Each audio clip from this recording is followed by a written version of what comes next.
हाँ, बढ़िया वाली जो है खुल जाती हैं, और तुम चाहते हो कि जो गड़बड़ वाली रेखाएं हैं वो बनी रहें। और ताली इसलिए भी बजाना चाहिए, विनोद की बात है, कोई शास्त्र में नहीं लिखा, तुम ये मत पूछना कि किस पुराण में लिखा, विनोद की बात है। जो बढ़िया ताली बजाता है अगले जन्म में बढ़िया घरवाली मिलती है। हाँ, बोलो सीताराम, बोलो श्रीमद् भागवत महापुराण की। देखो, तनाव मुक्त होने का बढ़िया उपाय है गोविंद का चिंतन। किसका? उन्हीं गोविंद की कथा को लेकर के हम लोग बैठे आज से। बोले भागवत क्या है? बोले भागवत भगवतः इदम स्वरूपम भागवतम, ये साक्षात भगवान श्री कृष्ण का स्वरूप श्रीमद् भागवत है। जब भगवान धराधाम से लीला करके जाने लगे भगवान कृष्ण, तो उद्धव जी बोले कि आप तो जा रहे हो, लेकिन हमें तो आपकी आदत पड़ गई है, आपको देखे बिना हम रह नहीं सकते, आपकी दर्शन किए बिना हमारे चित्त को शांति नहीं मिलती। आप चले जाएंगे तो हम तो जैसे जल बिन मछली तड़पती है वैसे हम भी तड़पेंगे। क्या करें ठाकुर जी? तो भगवान बोले देखो भाई चिंता मत करो, हम अपना तेज श्रीमद् भागवत रूपी महापुराण में रख कर जाते हैं। जो भागवत की शरण में आएगा, हे उद्धव जी, वो हमारी ही शरण में आएगा। तो साक्षात भगवान भगवतः इदम स्वरूपम भागवतम, भगवान जी का स्वरूप ही श्रीमद् भागवत महापुराण है। एक जगह तो बहुत अच्छी बात बोली, बोले क्या? तेन तैनैव वांगमयी मूर्ति प्रत्यक्षा कृष्ण एव ही। यह श्रीमद् भागवत भगवान श्री कृष्ण का प्रत्यक्ष शब्द मूर्ति अवतार है। अक्षर अक्षर में हमारे श्याम की श्यामलता समाई है, प्रत्येक अक्षर में। ऐसा कोई भागवत का अक्षर नहीं जिसमें भगवान का श्याम सुंदर जी का स्वरूप ना समाया। भगवतः चरितम यस्मिन तद भागवतम, भगवान का ही चरित्र श्रीमद् भागवत है। बोले इसको सुनने से क्या होता है? बोले क्या नहीं होता। जैसे कोई कल्प वृक्ष के नीचे बैठकर कोई कामना करे और उसे प्राप्त ना हो, यह संभव है। या तो कल्प वृक्ष झूठा है या व्यक्ति बैठा नहीं। भाई कल्प वृक्ष के नीचे बैठकर का सीधा सा सिद्धांत है वहां का, ये जो बैठता है, जो कामना करता, वो मिल जाता है। वैसे ही श्रीमद् भागवत रूपी संहिता है कि जो कथा में आकर बैठता है, कथा सुनता है, कथा को ग्रहण करता है, वो भी गोविंद के प्रसाद को, कृपा को पा करके संसार के समस्त सुखों को पा जाता है। ये प्रत्यक्ष प्रमाण है। भाष्यते सर्ववेदेषु गीयते नारद आदिभि वदन्ति त्रिशुलोकेषु तरन्ति भवसागरः। बोले देखो भागवत में 4 अक्षर हैं। कितने? भा, गा, वा और ता। इनसे मिलकर के ही बनी है क्या? भागवत। लेकिन उसके पहले भी लिखा है, बोले क्या? श्रीमत। श्री का अर्थ लक्ष्मी, मद का अर्थ है चढ़ जाना, और कुछ उल्टी सीधी बात चढ़ जानी नहीं है। बोले फिर क्या? बोले भगवान की भक्ति का मद चढ़ जाना ही मद है। फिर बोले फिर भागवत। तो भागवत का पहला अक्षर क्या है? बोलो क्या है? भा से होती है भक्ति। क्या होता है भा से? भक्ति। केवल भा से भक्ति नहीं होती, हम आपको 3 चीजें बताएंगे। भा से भक्ति भी होती, भा से भक्त भी होता, भा से भगवंत भी होता है। बोले आशय क्या हुआ भा का? बोले भा का अर्थ हुआ कि जो भक्त भगवान की भक्ति करता वो भगवंत को पा जाता, यही भा का अर्थ है। अब दूसरा अक्षर क्या है? क्या है? गा। क्या है? गा। तो गा से क्या होता है? गा से होता है ज्ञान। लेकिन केवल ज्ञान नहीं, तीन चीजें हम इसमें भी बताएंगे। गा से ज्ञान, गा से गगन और गा से गोविंद। जो भगवान की कथा सुनता वो ज्ञान पा जाता, भागवत कथा को सुनकर ज्ञान पा जाता। ज्ञान पा करके गगन रूपी मतलब आकाश जैसा उसका चित्त वृत्ति हो जाता, और जिसका चित्त वृत्ति भगवान को पाने के लिए गगन जैसा आकाश जैसा हो जाता, उस व्यक्ति को फिर गोविंद मिल जाते हैं। ये दूसरा अक्षर का अर्थ है। अब तीसरा अक्षर बताइए क्या है? क्या? वा। तो वा से क्या होता? बोले वा से वैराग्य। वदंती त्रिशुलोकेषु। बोले वा से क्या? बोले वैराग्य। तो वैराग्य का अर्थ क्या हुआ? वा में भी हम आपको तीन अर्थ बताएंगे। वैराग्य, वायु, वामन। बोले क्या? बोले देखो भाई, जो भगवान भागवत भगवान की कथा को सुनता है वो बैरागी हो जाता। बैरागी का मतलब ये नहीं कि लुगाई छोड़ दे, नहीं नहीं नहीं नहीं। बैरागी का अर्थ बाबा बनना नहीं होता। बैरागी वही सर्वोत्तम श्रेष्ठ है जिसके अंदर ऐसा बैराग आ गया कि जो भगवान की भक्ति से दूर लिए जा रहे ऐसे कर्मों को त्याग कर जिंदगी जिए, वो नंबर 1 का बैरागी है। अब घरवाली तो छोड़ दे पर बुरे कर्म ना छोड़े। एक सज्जन को हमने कहा कि भाई जो है लहसुन प्याज छोड़ देना। बोले जी गुरुजी, जो आपकी आज्ञा। हमने कहा, अब हमने सोचा पूरा नहीं बता पाए, वरना हमारा नियम होता लहसुन प्याज मांस मंदरा छोड़ दीजिए। तो हमने जल्दी जल्दी में कह दिया भाई लहसुन प्याज मत खाना, नियम पूरा करना। जी गुरुजी। अब पर्चा बना दिया हमने। 18 पेशी बाद हमको मिला। हमने कहा भाई कहां तक पहुंचा तुम्हारा काम, सफल हुआ कि नहीं? बोला गुरुजी 2 काम तो सफल हो गए पर एक जो मैन था वो रह गया। हमने कहा कहां चूक हो गई भाई? पेशी वेशी की? अरे बना हर मंगलवार आया हूं, पर्चा देखो। तो पर्चा में पेशी भी चढ़ी रहे। हमने कहा बात तो सही है। हमने कहा अब ना जाने कहां गड़बड़ हो गई। हमने आंखें बंद करी। तो आंखें बंद करी तो बाई भाई में हमारे सिग्नल आएगा जो आगे को लोगों पौआ रोज पियत रहो। हाँ? हमने कहा ठठरी के बड़े नक कटा, रोज लाल की लेत रहो, पग्गा पीता रहा, मदरा पान करता रहा। तो बोला गुरुजी आपने कहा था लहसुन प्याज मत छूना। गुरुजी मैं भूखा रहा पर आज तक छुआ नहीं है। हमने कहा ये? बोले महाराज उसको तो मना ही नहीं किया तुमने। हम कहे तुम्हारी जय हो गए। ऐसे भी बहुत से बैरागी होते हैं। एक बैरागी और हमको मिले छतारी में। छतारी में आजकल हमारा चेला रहता है चौराहे पे, चंगीलाल। तो हमारा चेला चंगीलाल मिला छतारी में। हमको कहो भाई क्या हाल है? बोला गुरुजी बुलंदशहर से आया हूं। हमने कहा आए तो पर हाल बताओ क्या है? बोले बढ़िया है। हमने कहा आजकल तुम बिगड़े बिगड़े क्यों चल रहे, लेते क्यों हो? बोला गुरुजी माफ करना, आपकी कसम हनुमान जी की सौगंध, और दिन लें तो लें पर मंगलवार को छूते तक नहीं है। हमने कहा एक बात बताओ, क्या मंगलवार को केवल हनुमान जी रहते, बाकी दिन एब्सेंट रहते क्या हनुमान जी? बाकी दिन हनुमान जी गायब रहते क्या? ये बेफिजूली की बातें हैं क्या केवल हनुमान जी?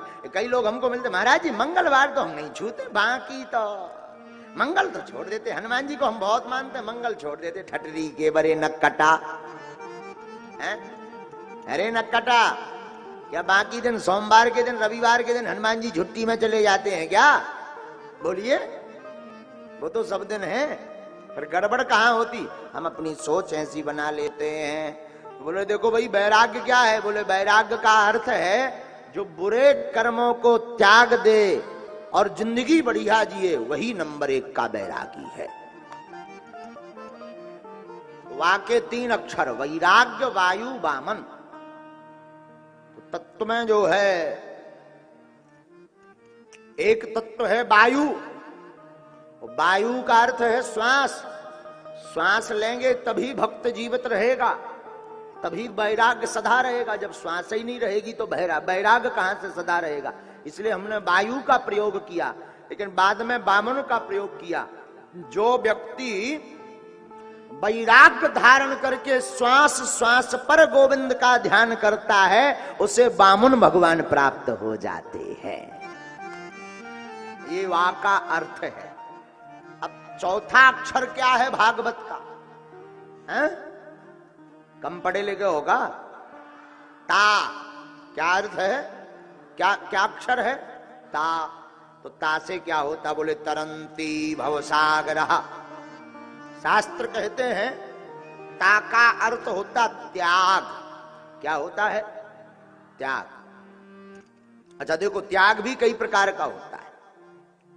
एक सज्जन से हमने पूछा और बताओ, सब बढ़िया है, फल खाओ। बोले गुरु जी फल तो हम त्याग चुके। हमने कहा अच्छी बात है, त्यागना चाहिए, कुछ ना कुछ तो त्यागना चाहिए। फल त्यागे बहुत अच्छा है। लेकिन जब हमने बाद में पता लगाया तब पता लगा कि ये फल खाते हैं तो इनको एसिडिटी हो जाती है। हमने कहा बताओ ऐसा त्याग किस काम का? ये तो मजबूरी है, त्याग थोड़ी है। इसको त्याग थोड़ी बोलेंगे, ये मजबूरी बोलेंगे। डाइजेशन ठीक रखने की व्यवस्था है। अब एक सज्जन और हमको मिले, हम कहा भाई चप्पल अप्पल नहीं पहनते, पादुका नहीं पहनते, क्या बात है? गुरु जी हम तो त्यागी आदमी है। हमने कहा वाह बहुत अच्छी बात है, ऐसा होना चाहिए, त्यागी रहना चाहिए। लेकिन बाद में जब खबर लगाई तो पता लगा कि इनके यहाँ पर चुखरियां विदा मांग रहे। मतलब इनके घर पे इतनी लक्ष्मी नहीं है कि जो चप्पल ले सकें, तो इन्होंने जो है डंका बजा दिया कि हम तो त्यागी आदमी है, चप्पल पहनेंगे ही नहीं। उनको त्यागी नहीं कहा जाएगा, इनको मजबूर आदमी कहा जाएगा।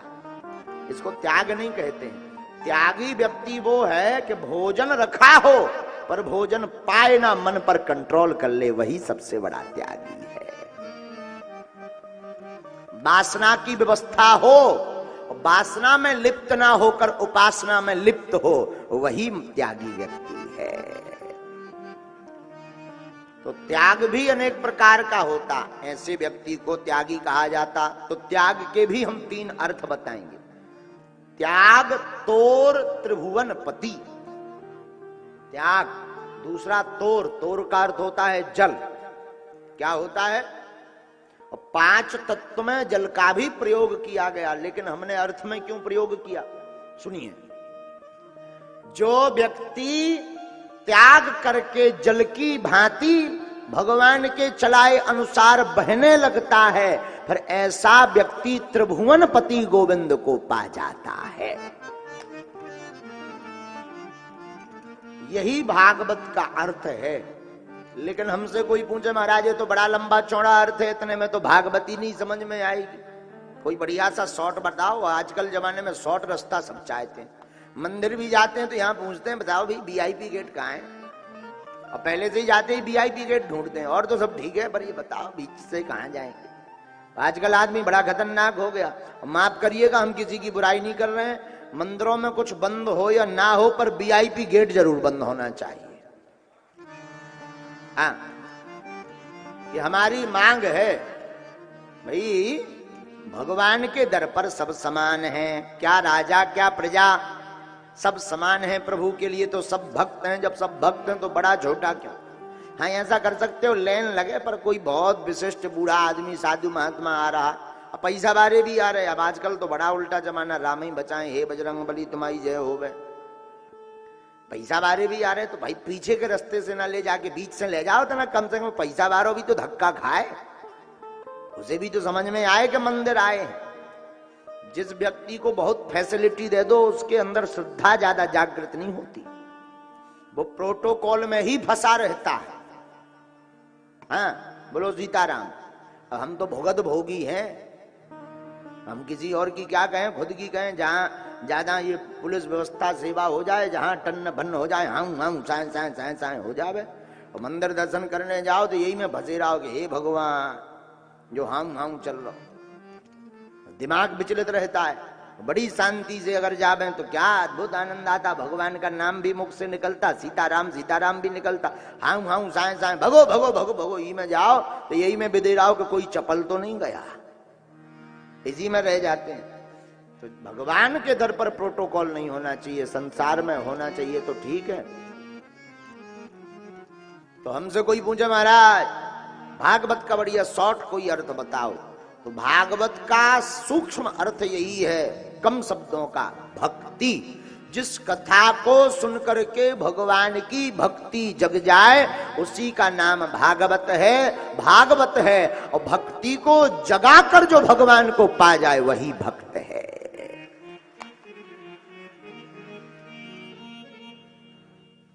तो यही भागवत का अर्थ है। भक्ति बिना नर सोयहि कैसे, बोले सुनो, भक्ति के बिना मनुष्य की कोई शोभा नहीं। अच्छा एक बात और, कोई बहुत सुंदर हो लेकिन नाक काट दी जाए, बहुत सुंदर हो लेकिन नाक काट दी जाए, अब जरा विचार करो कैसी लगेगी, सूप न घासी लगेगी। हाँ जी या ना जी? कितना भी सुंदर व्यक्ति हो या पुरुष हो या स्त्री हो, पर नाक काट दो तो एकदम वैसे ही बुरा लगेगा। हे भगवान, ये डरावना आदमी कहां घूम रहा है। हाँ जी या ना जी? तो जैसे सुंदर व्यक्ति की नाक काटने पर वो भद्दा दिखने लगता, उसी प्रकार मानव जैसा सुंदर तन पाकर के अगर कोई भक्त नहीं होता, भगवान की कथा नहीं सुनता, तो वो भी देवताओं की नजर में भद्दा दिखाई पड़ता है। तो जिस प्रकार नाक शरीर की शोभा बढ़ाती है, उसी प्रकार मानव की शोभा भगवान की भक्ति बढ़ाती है। और भक्ति के बिना बेड़ा पार नहीं है। किसके बिना? बोलो।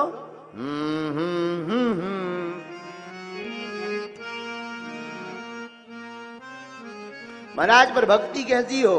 तो एक ही चौपाई हमें रामायण की याद आती, जय ही विधि हो हे नाथ हित मोरा, जय विधि हो हे नाथ हित मोरा, जय विधि हो हे नाथ हित मोरा, जय विधि हो हे नाथ हित मोरा, करहु सुबेगी दास में तोरा, करहु सुबेगी दास में तोरा, करहु सुबेगी दास में तोरा, करहु सुबेगी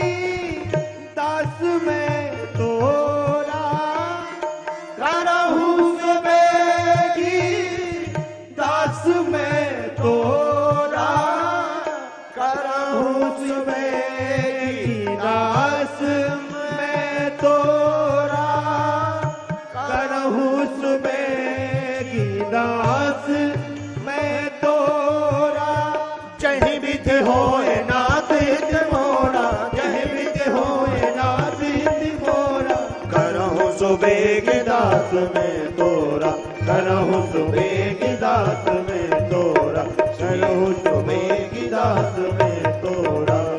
श्री राम जय राम जय जय राम, श्री राम जय राम जय। भगवान की भक्ति ऐसी होनी चाहिए कि हे प्रभु, जिस प्रकार हमारा भला हो आप वैसा ही करो, जिसमें हमारा हित हो आप वो करो। और जो व्यक्ति ऐसा जिंदगी जीता है वो सच्चा और अच्छा भक्त भगवान का कहलाता है। वो सच्चा और अच्छा भक्त कहलाता है। तो देखो, भगवान की भक्ति को पाने के लिए भागवत कथा का आश्रय जरूरी। किसका जरूरी है? जोर से बोलो, किसका जरूरी है? भागवत कथा का सुनना बहुत जरूरी। तो भागवत भक्ति का ग्रंथ है। इसमें 12 स्कंद हैं, 335 अध्याय, 18,000 श्लोक हैं। कितने श्लोक हैं? 18,000।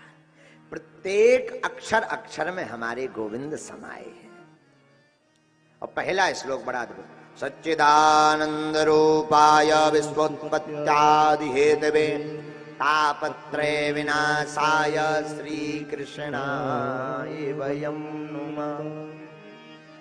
भगवान सत्य हैं, चित्त हैं, आनंद से परिपूर्ण हैं, इसलिए भगवान का नाम है सच्चिदानंद। क्या नाम है भगवान का? भगवान सच्चिदानंद है। भगवान का एक नाम है परमानंद, एक नाम है सच्चिदानंद। लेकिन हम लोगों से पूछें कि आप लोग कौन हो, तो हम लोगों को गोस्वामी जी ने लिखा, ईश्वर अंश जीव अविनाशी, ईश्वर अंश जीव अविनाशी, ईश्वर अंश जीव अविनाशी, ईश्वर अंश जीव अविनाशी, चेतन अमर सहज सुख राशि, चेतन अमर सहज सुख राशि, चेतन अमर सहज सुख राशि, चेतन अमर सहज सुख राशि, ईश्वर अंश जीव अविनाशी, ईश्वर अंश जीव अविनाशी, चेतन अमर सहज सुख राशि, चेतन अमर सहज सुख राशि। श्री राम जय राम जय जय राम, बोलो श्री राम जय राम जय जय राम, श्री राम जय राम जय जय राम, श्री राम जय राम जय जय राम। ईश्वर अंश जीव अविनाशी, ईश्वर अंश जीव। हम सब भगवान के अंशी हैं, भगवान के वंशज, अंशज। अच्छा महाराज, भगवान के अंशज कैसे हुए? अच्छा देखो, तपती दोपहरी में जून के महीना में 20 घड़ों में पानी भर के रख दो, मटकों में। आप जिस मटके में झांकोगे दोपहर 12 बजे उस मटके में सूर्य दिखाई देगा। बोलो हाँ जी या ना जी, जोर से बोलो। जिस मटके में देखोगे उसमें सूर्य दिखाई देगा कि नहीं? अच्छा, इसका मतलब ये थोड़ी कि सूर्य 20 हैं, सूर्य तो एक ही है, हाँ जी या ना जी, पर दिखाई 20 में पड़ते हैं। उसी प्रकार परमात्मा तो एक ही है पर दिखाई सब में पड़ते हैं। इसलिए गोस्वामी जी ने लिख दिया, सिया राम मैं सब जग जानी, सिया राम मैं सब जग जानी। उन्हीं गोस्वामी जी ने दूसरी पंक्ति भी लगी, क्या? हरि व्यापक सर्वत्र सृष्टिवाना, हरि व्यापक सर्वत्र। हम सब भगवान के अंशज। अच्छा, लेकिन कितनी विचित्र बात, भगवान का नाम सच्चिदानंद रूपाय, भगवान का नाम सच्चिदानंद, परमानंद। और तुम लोगों से पूछो क्यों भैया कैसे हो, तो बातें बनाने के लिए जरूर कहे तो हाँ ठीक है, लेकिन बाद में ठीक ठीक से पूछो, अरे भैया क्या क्या बताओ बताओ क्या हाल चाल है, ठीक ठीक बताओ। अरे महाराज कुछ मत पूछो, लगे दुख ही दुख है, ये दुख वो दुख, घरवाई का दुख, पड़ोसी का दुख, लड़के का दुख, मकान का दुख, ना जाने कितने दुख से आदमी पीड़ित है, पर हद हो गई पार। एक तो भगवान के अंशी, भगवान का नाम परमानंद है, लेकिन ये जीव दुखी है। कारण क्या है? जब भगवान का अंशज हूं तो भगवान का नाम परमानंद है, तो यहाँ आनंद तक तो होना चाहिए। भाई लड़का वही है जो बाप के नक्शे कदम पर चले, हाँ जी या ना जी। तो भगवान का नाम सच्चिदानंद। और इनके अंशियों से पूछो कैसी गुजर रही जिंदगी। अरे महाराज आफत पड़ी गले में लटकी तलवार, लुगाई ऐसी मिल गई आफत हो रही महाराज। लड़का ऐसा भया बात ही नहीं मानता है, पड़ोसी ऐसा है नाक में दम कर रखा, बड़े हैरान हैं हम तो, बड़े दुखी हैं। हद हो गई भैया, तुम सच्चिदानंद के अंशी होकर के कि भी दुख की बात कर रहे। अरे तुम्हें तो आनंद में होना चाहिए। पर कारण क्या हुआ? बोले माया का पर्दा सबके ऊपर पड़ गया। ऐसा कौन है जिसके ऊपर माया का पर्दा ना हो? बोले जब तक पर्दा नहीं हटेगा तब तक उस परमानंद का आनंद जीव को नहीं मिलेगा, सच्चिदानंद का आनंद जीव को नहीं मिलेगा। कैसे? ऐसे समझो, एक महात्मा के पास पारस मणि थी, क्या थी? पारसमणि। पारसमणि जानते हो? अब हमने तो देखी नहीं, तुमने देखी हो तो भगवान जाने, इधर तो देखने मिली, पर जान सुना है पारसमणि थी। और हमने सुना है कि पारसमणि एक ऐसा पदार्थ है, एक ऐसा पत्थर है कि अगर उसको लोहे में छुपा दिया जाए तो वो सोना बन जाता है। हाँ। एक महात्मा के पास थी, छतारी को चंगीलाल, पीछे लग गया। इनके पास पारसमणि, हम नंबर 1 के चंगीलाल था, नंबर 1 का चोर। कुछ भी हो जाए महात्मा की सेवा करेंगे, वो पारसमणि लेकर मानेंगे। फिर क्या, गुरुजी चेला बना लो अपना, बन जाओ भैया। अब तो महात्मा जी जब नहाने जावे तो ये पूरे आश्रम में ढूंढ मारे पारसमणि कहाँ है, पर कहीं नहीं मिली। हैरान हो गया, 3 साल सेवा करत करत हो गई। अब छतारी को आदमी ज्यादा जो है देर तक टिकता भी तो नहीं है। तीसरी साल में बोला गुरुजी अब भाड़ में गया। हम तो हैरान हो गए। गुरुजी बोले हम जब भी नहाने जाते तुम कपड़ा यहाँ वहां क्यों कर देते? बोले गुरुजी हमने सुना आपके यहाँ पारसमणि है। महात्मा बोले है तो। बोले फिर रखते कहाँ हो? महात्मा बोले वो जो लोहा की डफिया है उसमें। तो चंगीलाल बोला हद हो गई, या तो बात झूठी है या फिर वो पारसमणि झूठी है। बोले क्यों? बोले पारसमणि का तो अर्थ ही यही है कि वो लोहे में छुपेगी सोना बना देगी, उसको अभी तक सोना क्यों नहीं बनाया? बोले उठाओ डबिया। जब डबिया उठा करके खोल करके देखा तो पारसमणि तो थी, पर कपड़े में लपटी हुई थी, तो दोनों का स्पर्श नहीं हो पा रहा था। महात्मा ने कपड़ा हटाया और जैसे ही डबिया में डाला तो वो लोहा भी सोना बन गया। यही हमारा तुम्हारा हाल है। हम लोग हैं तो पारसमणि, हैं तो आनंद में डूबने वाले, सच्चिदानंद में डूबने वाले, लेकिन हम लोगों के बीच में माया का कपड़ा लपटा हुआ है, जो इसको निकाल कर फेंक देता है वो सच्चिदानंद रूपाय में मिल जाता है।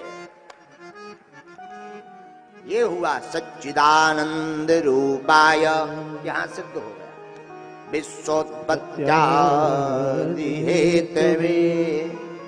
बोले क्या? पहले भागवत के श्लोक का अर्थ महात्मा का, विश्व की उत्पत्ति के जो कारण हैं। बोले कौन? एक राम जी, एक घनश्याम जी हैं जो संसार को बनाने वाले हैं।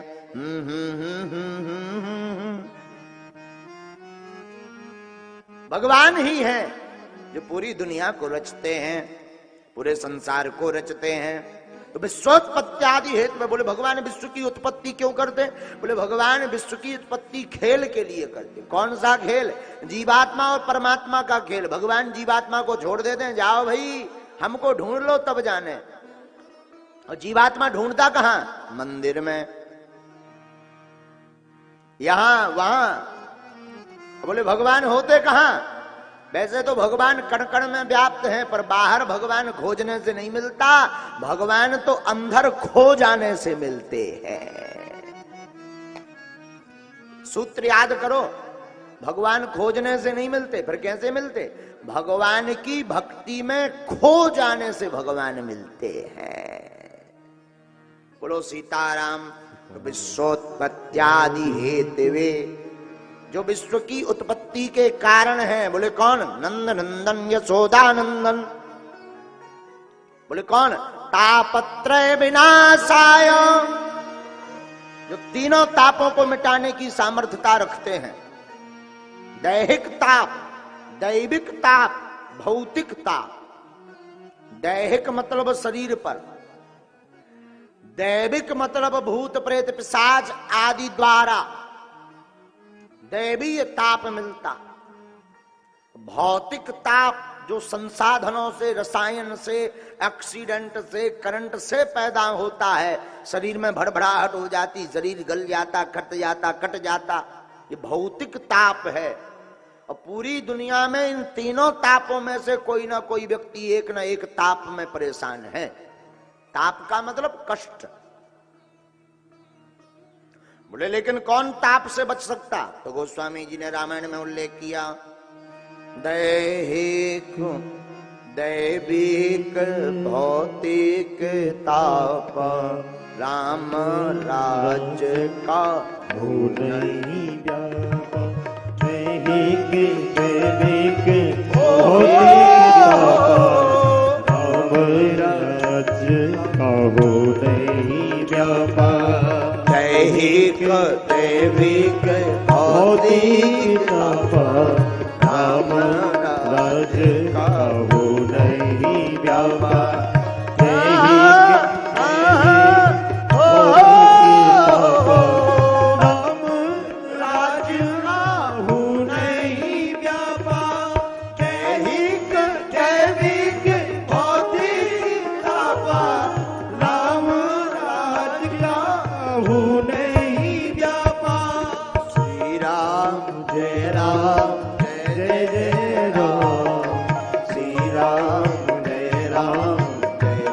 हाथ उठा करके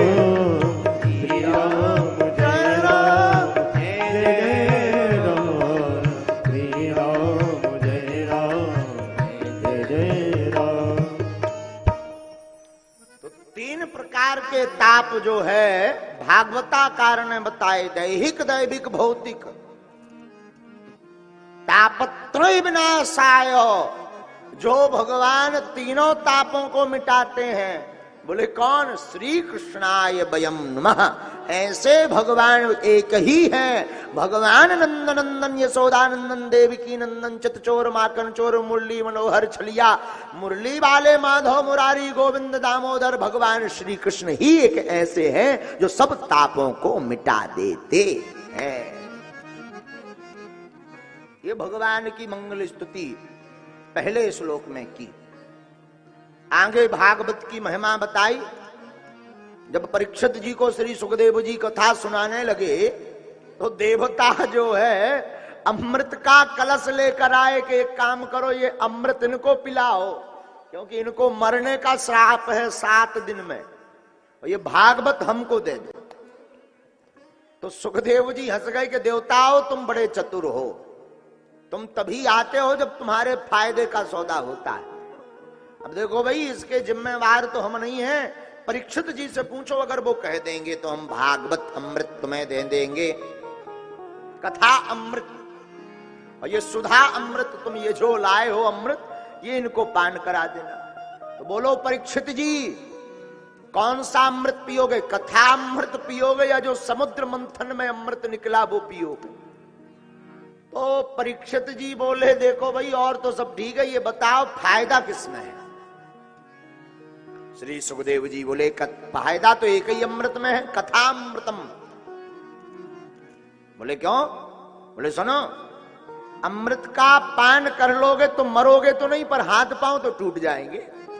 तब क्या करोगे? पीड़ा तो होगी, दर्द तो होगा। ऐसा हुआ भी है लंका में, जो अमर सेना थी हनुमान जी के रगड़ा में जो फंसी 2-3 सेना, रावण के पास ऐसी सेना थी जिन्हें मरना ही नहीं था। अब कहा कि जब इन्हें मरना नहीं है तो इन्हें मारेगा कौन? हनुमान जी बोले हम। बोले इन्हें क्या मारोगे जब उन्हें मरना ही नहीं, तुम क्या मारोगे? हनुमान जी बोले अरे तुम क्यों चिंता करते हो, हम जाते हैं। तो किसी ने कहा वाह अमर सेना है, तुम क्या करोगे लड़कर? हनुमान जी बोले हम भी अमर हैं, हमें जानकी जी ने वरदान दिया अजर अमर गुण निधि सुत हो हूं। तो लक्ष्मण जी ने ताली बजा दी, वाह वाह वाह, ये बहुत बढ़िया, अमर अमर की लड़ाई होने दो, जाओ जाओ जाओ। हनुमान जी गए तो बाकी तो पूंछ में लपेटा, लेकिन दूसरी बात सुनो, हनुमान जी ने 2-3 अमर सेना को पकड़ के एकदम रगड़ना शुरू कर दिया। हनुमान जी को तो पता था मरना नहीं है, लेकिन हाथ पांव तो तोड़ा ही दो, काम की तो बचे ही ना। भाई मरना नहीं है ये गारंटी है, लेकिन हाथ पांव तो टूट सकते। हनुमान जी ने किया ही वही, एक का पैर लिया और तोड़ दिया, एक का हाथ लिया और तोड़। अब बने रहो अमर, जब हाथ पांव काम ही नहीं करेंगे तो लड़े हुए का खाक खटरी की बड़ी। वही जो है परीक्षित जी, अमृत पीने से मरोगे तो नहीं, पर पिटाई तो खूब धुनाई हो सकती है, दुख तो बना रहेगा, भय बना रहेगा, ये भय रोग नहीं जाने वाला। तो बोले क्या करें? बोले कथा एक ऐसी है जिससे अमर भी हो जाओगे। बोले क्या? बोले जीते जी गोविंद को भी पा जाओगे, भगवान को पा जाओगे जीते जी। अच्छा तो महाराज फायदा किसमें? देखो एक होता है सुधामृत, एक होता है रसामृत, एक होता है ज्ञानामृत, एक होता है वचनामृत, एक होता है रूप सुधामृत, एक होता है कथा अमृत।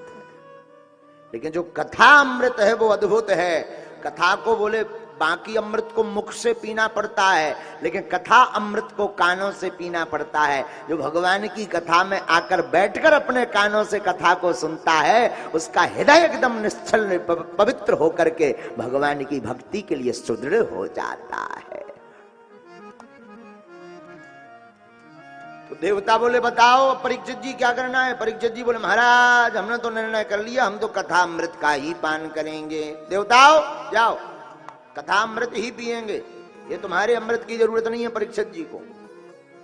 और छतारी का आदमी होता तो कहता भाड़ में जाए महाराज, कथा बाद में, पहले अमृत ले आओ, ले आओ, ले आओ, घट ले आओ, मरे ना भाड़ में जाए, फिर कुछ भी हो जाए। इस दुनिया में जितने भी लोग हैं वो देखा कितनी विचित्र बात है। एक बार हमने कई बार बताया, अभी फिर बता देते हैं। मुंबई का एक बहुत बड़ा एक्टर है, वो हमसे मिला, गुरुजी ऐसा भविष्य लिखो जो कभी कटे ना, कभी कोई काट ना पाए, पर्चे पे ऐसा लिख दो।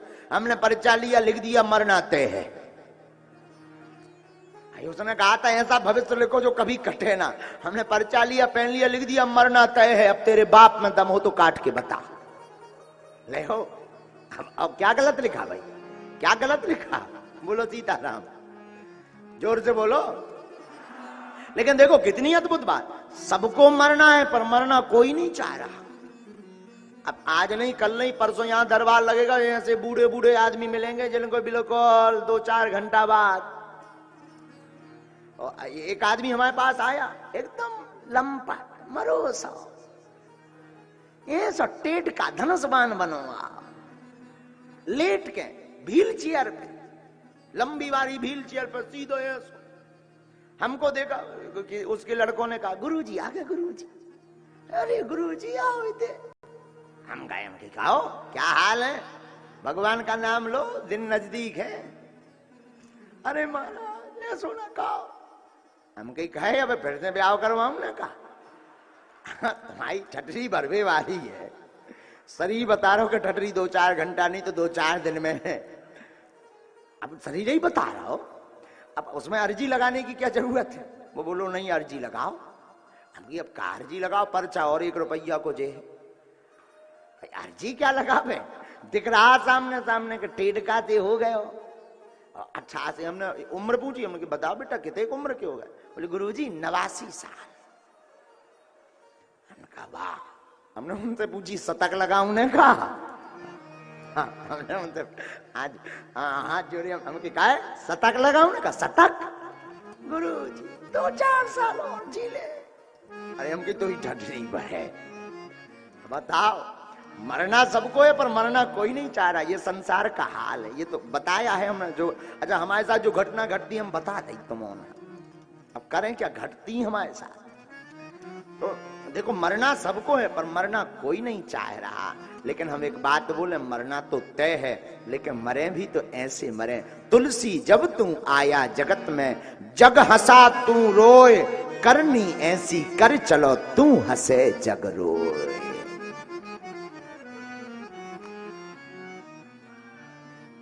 तो परीक्षित जी बोले महाराज हम तो कथा अमृत का ही पान करेंगे। देवता ब्रह्मा जी के पास गए, ब्रह्मा जी हमारे अमृत को ठुकरा दिया, बताओ कथा में ऐसा क्या है?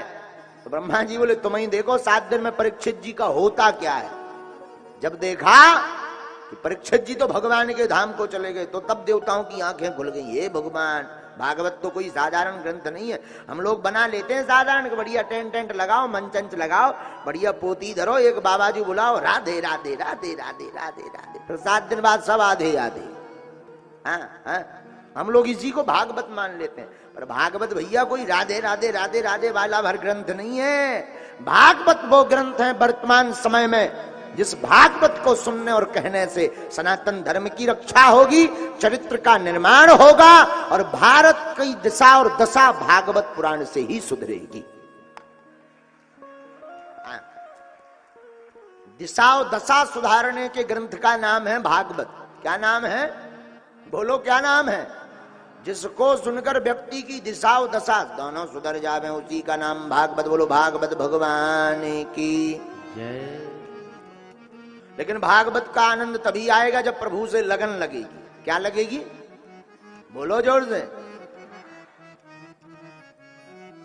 जो होगा देखा जाएगा, जो होगा देखा जाए। अच्छा, इतनी कथा सुनकर किस किस की लगन लग गई 7 दिन के लिए भगवान से? कौन कौन आएगा 7 दिन? उठाओ दोनों हाथ। ताली कौन बजाएगा? बुलंदशहर वाले। जो होगा देखा जाएगा, जो होगा देखा जाएगा, जो होगा देखा जाएगा, जो होगा देखा जाएगा। लगन तुमसे, हाँ लगन प्रभु से, लगन तुमसे, लगन तुमसे लगा बैठे। जो होगा देखा जाएगा, लगन तुमसे लगा बैठे। जो होगा देखा जाएगा, जो होगा देखा जाएगा, जो होगा देखा जाएगा, गाओ। जो होगा देखा जाएगा, जो होगा देखा जाएगा। तुम्हें अपना कौन कौन कन्हैया को अपना बना चुका है? तो ताली कौन बजाएगा?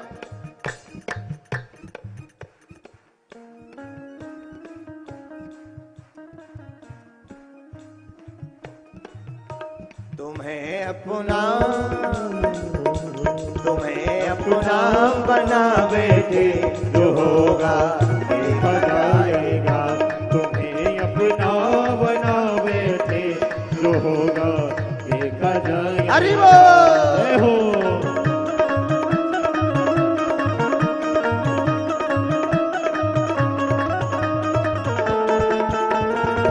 जय हो।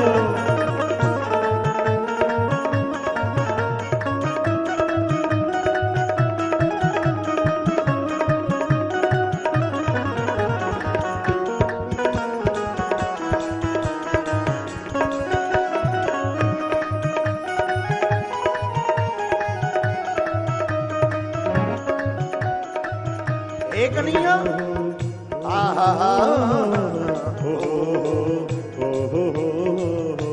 कभी दुनिया से डरते थे तो छुप छुप याद करते थे। कभी दुनिया के डरते थे कि छुप छुप याद करते थे। तो छुप छुप याद करते थे, कि छुप छुप याद करते थे। लो अब पर्दा उठाओ दोनों हाथ। लो अब पर्दा उठा बैठे। जो होगा देखा जाएगा। लो अब पर्दा हटावे थे। जो होगा देखा जाएगा। जो होगा देखा जाएगा। जो होगा देखा जाएगा। जो होगा देखा जाएगा। जो होगा देखा जाएगा। दोनों हाथ उठा करके लगन तुमसे लगा बैठे। जो होगा देखा जाएगा। लगन तुमसे लगावे थे। जो होगा देखा जाएगा। मस्ती में झूम लो पागलो। जय हो।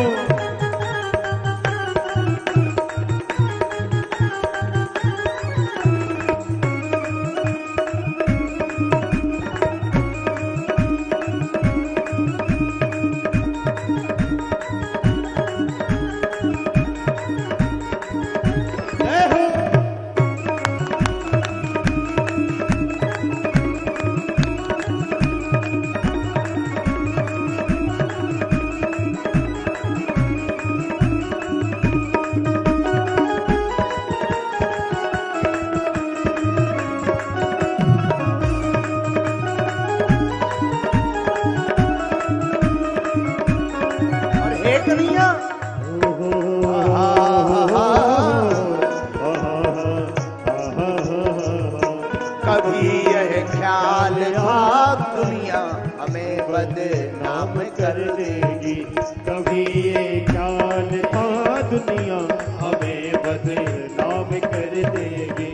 कभी यह ख्याल था दुनिया हमें बदनाम कर देगी। कभी यह ख्याल था दुनिया हमें बदनाम कर देगी, हमें बदनाम कर देगी, हमें बदनाम कर देगी। लेकिन शर्म अब बेच खा बैठे,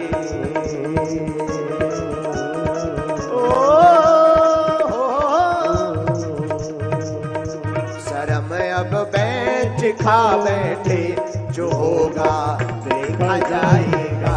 शर्म अब बेच खा बैठे, जो होगा देखा जाएगा, जो होगा देखा जाएगा, जो होगा देखा जाएगा, जो होगा देखा जाएगा, जो होगा देखा जाएगा। ऐसे दोनों हाथ उठा करके लगन हरि से लगा बैठे, जो होगा देखा जाएगा। लगन हरि से लगा बैठे, जो होगा देखा जाएगा। जो दोनों हाथ उठाकर ताली नहीं बजाएगा उसको अपने अपने बगल वाले की कसम है। जय हो